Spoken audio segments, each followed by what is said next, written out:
Election ప్రచారంలో కన్నబాబుకు చుక్కెదురు నిరసన సెగ. Kakinada rural నియోజకవర్గ అభ్యర్థి కురసాల కన్నబాబు, ఎంపీ అభ్యర్థి చలమలశెట్టి సునీల్ నేమాం శివాలయంలో పూజలు నిర్వహించి ఎన్నికల ప్రచారం ప్రారంభించారు. అనంతరం కొంతమంది ప్రచారం అడ్డుకొని గ్రామంలో ప్రచారం చేయవద్దన్నారు. దానితో చేసేదేమీ లేక అక్కడి నుంచి అభ్యర్థులు వెనుతిరిగారు.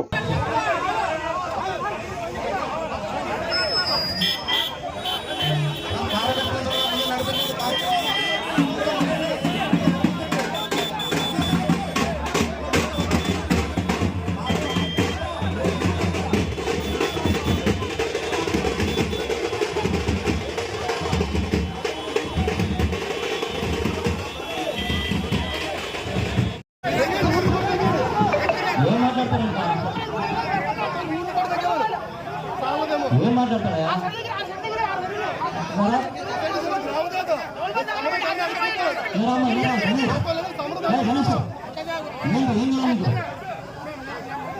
ఏమనుకున్నాడు?